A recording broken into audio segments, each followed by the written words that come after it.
Hello friends, welcome to the weekly edition of Multiverse, where we discuss about the latest happenings and universe facts in our program. And all are welcome because we are live, and you can use the chat function in your social media platforms. Wherever you are, whichever social media you're watching us from, you can actually interact with us. Send your comments throughout this program. And today in Multiverse, we are discussing about the super Earths, and we will discuss why super Earth planets are more suitable for developing civilizations, intelligent lives, and why it is so, and why super Earth are different from Earth, and why they are much conducive platform for harboring intelligent life and advanced civilization. So let's go ahead and understand what are super Earth in the first place. So super Earth is a planet, a rocky planet, just like an Earth, but much larger than Earth. And we have found that there are more super Earth found in the universe than the Earth-sized planet. So Earth-sized planet are not a rule but an exception. But super Earth rocky planets are much more profound, and they are found everywhere, even in our neighborhood. When we look around and in the neighboring solar systems, we find that most of the rocky planets are much larger in size, at least twice the size of Earth, to up to 8 times. And after 8 times, then the boundary of rocky planet starts to fade away. So if there are heavier planets, they will turn into gas giants, just like Uranus and Neptune.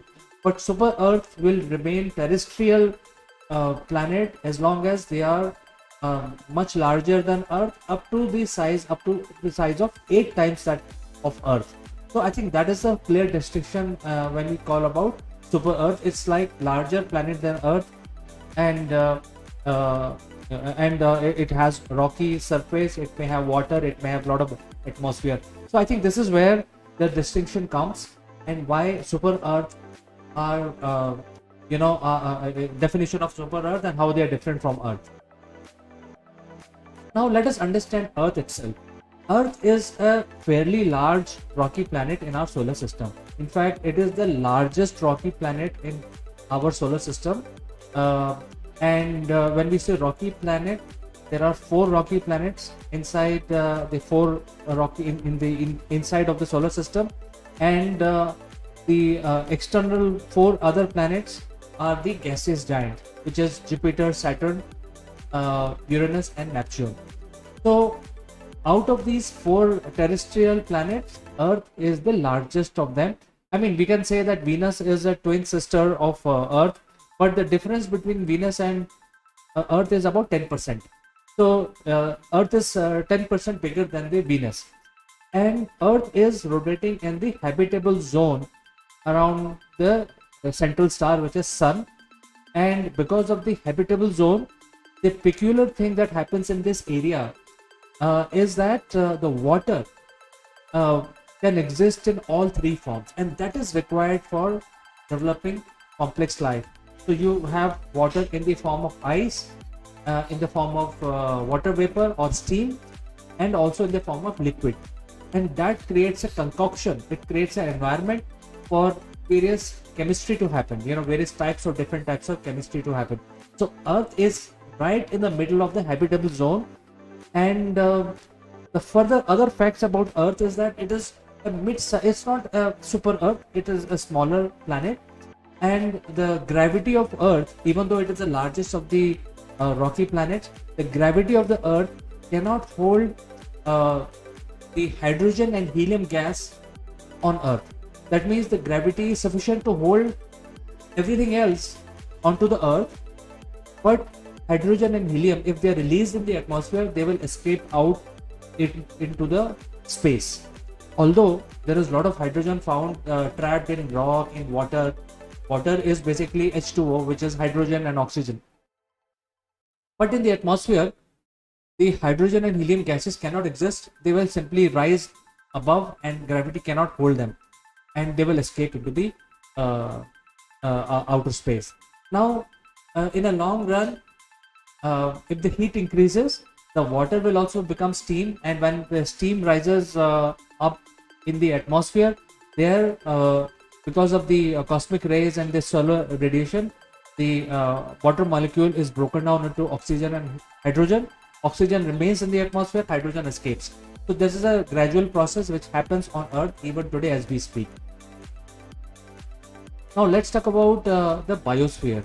Now the biosphere is the biology, the biology that is permitted on Earth.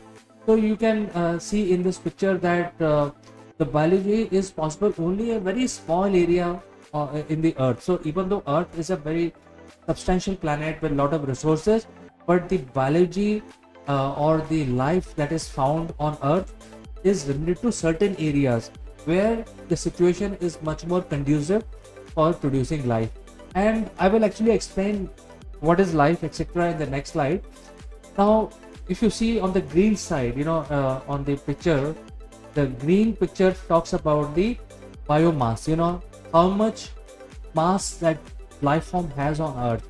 And the largest biomass that plant are the plants, which is there are several species of plants, and they are found floating on the ocean water. They are also found near the shores, and they are definitely found in the terms of forests, etc. So the plant species have the highest biomass, followed by bacteria. So the next life form is bacteria, and after that is a fungi. So fungi is also a substantial life form on Earth, and animals form only the last 2% of the entire biosphere of Earth. So that means Earth as a planet supports life in the form of viruses and plants. Earth as a planet is more conducive for bacteria, plants, and fungi, etc., because they are the highest number of life forms that we find on Earth, not the animals. But if you just talk about animals itself, then the largest animal group is the arthropods, which are insects, which forms nearly majority of the life, like ants and other insects.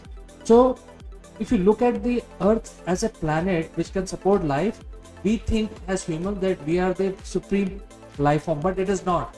If you look at Earth as a planet, it supports the environment on Earth is more conducive for plants, bacteria, and for insects, not for mammals, because they are less in numbers. So that is the first fact about Earth. Earth is, if you look around other planets, Earth can be compared to a backwater planet which supports more life in terms of plants and bacteria and insects. Now this is a larger picture where I'm giving a bird's eye view of the planet. You can see that in this picture there is the planet itself is huge, but the biosphere is or the life is found only in the green patches that you see around the Earth. So roughly 2 kilometers in the atmosphere. After that you will not find anything living, and probably 1 kilometer underground. So the diameter of Earth is 12,000 kilometers. However, life can be found only in the 4 kilometer or 3 kilometer narrow band where everything exists, including plants, insects, viruses, bacteria, etc., and also humans and animals.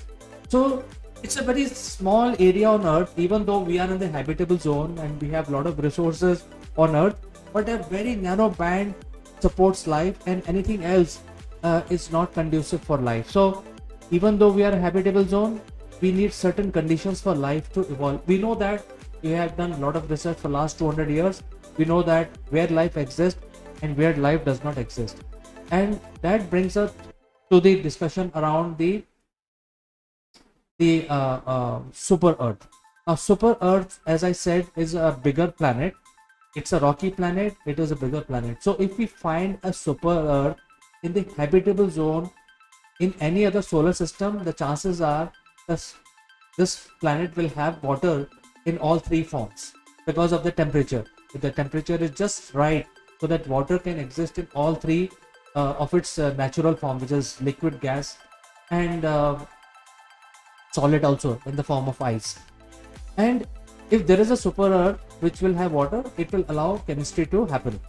Now, why super earth may be more conducive to for life, and also faster permutation combination, because it will have more gravity on the size of the planet will be larger, and consequently it will have more gravity on that planet, and because of that it will be able to hold all elements including hydrogen and helium into its atmosphere. So you will have a lot of hydrocarbons on the surface, but you will also have a lot of hydrocarbons floating around in the atmosphere also, because there will be hydrogen there, and the atmosphere will be much thicker.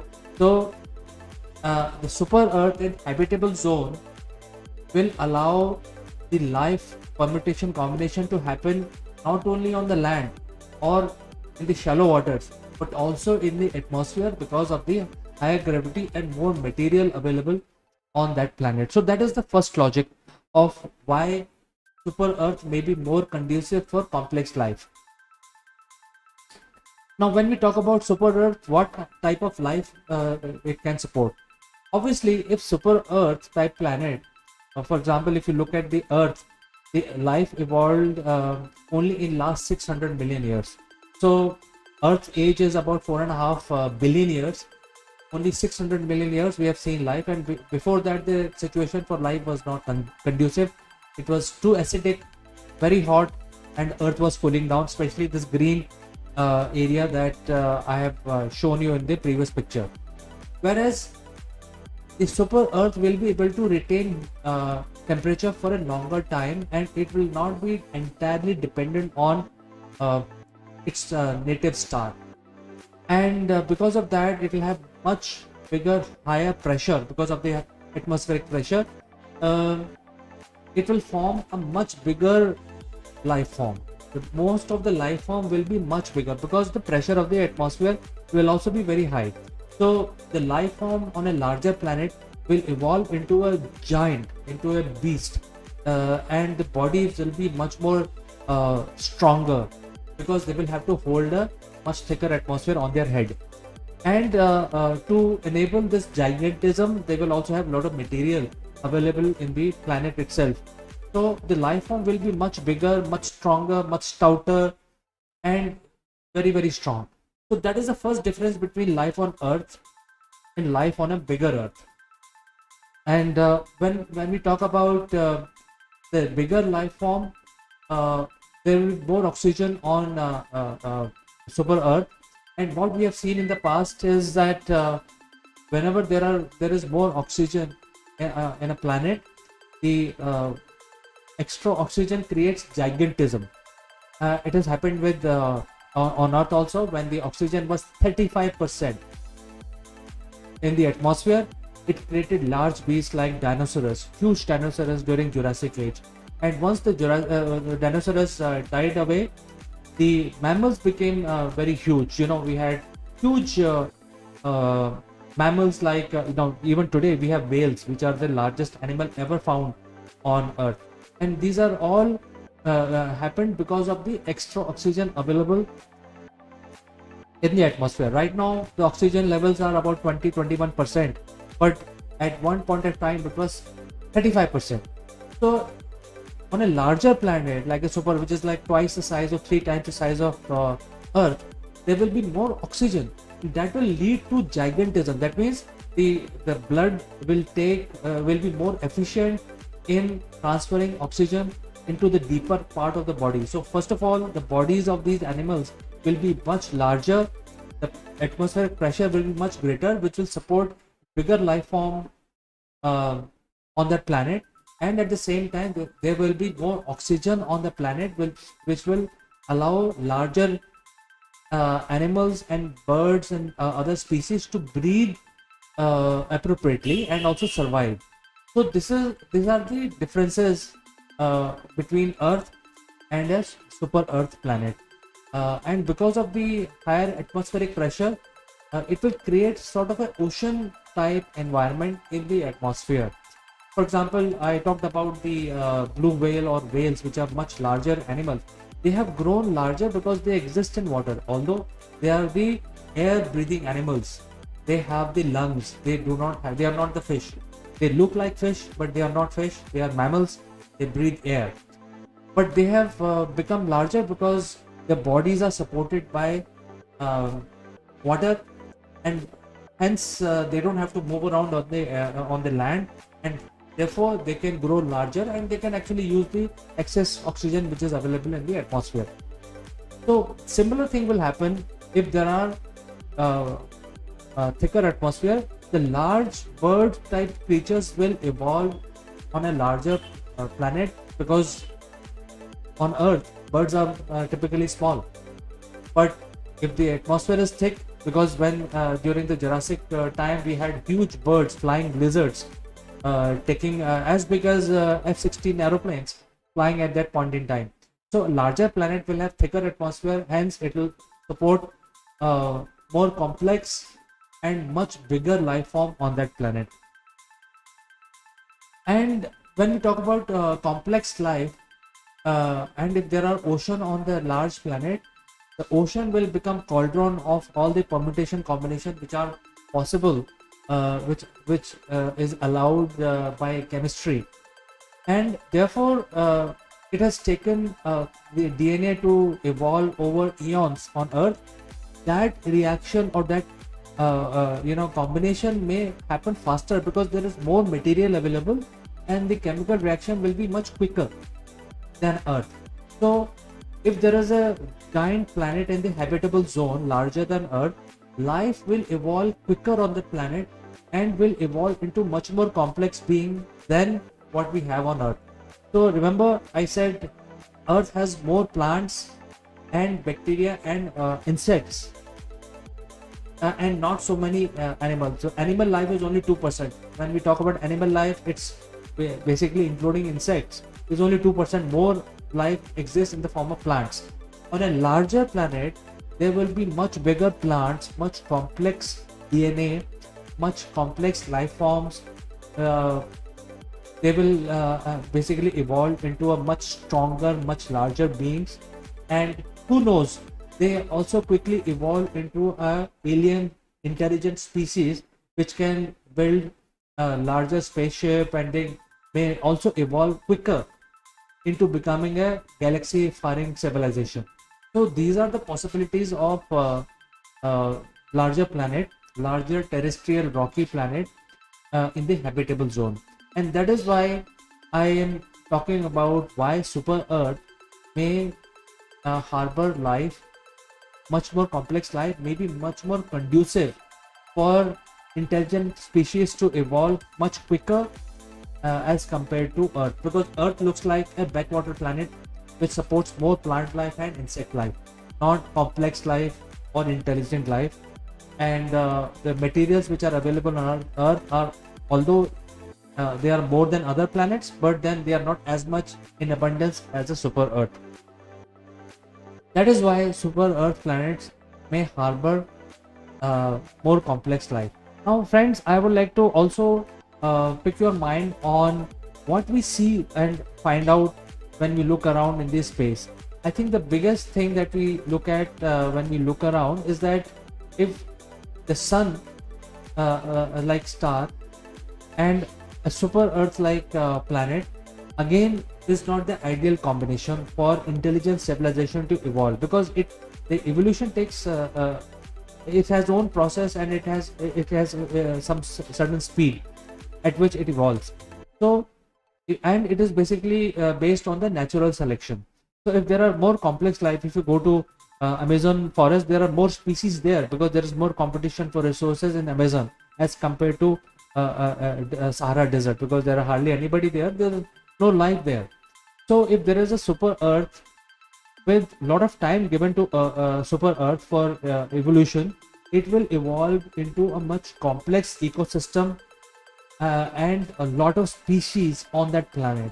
So the ideal combination is a smaller star, not as big as sun, with a lifespan of about 80 to 90 billion, because our sun can live up to only 10 billion years. So 80 to 90 billion years of life if the star is having a slightly smaller star, and a super Earth in a habitable zone is the ideal combination to look for alien civilization. And that is what the one of the target for James Webb Space Telescope would be, to look at a smaller star and a larger planet combination in the habitable zone. So friends, this is an interesting subject, and I can go on, and I'm sure you also know about these things.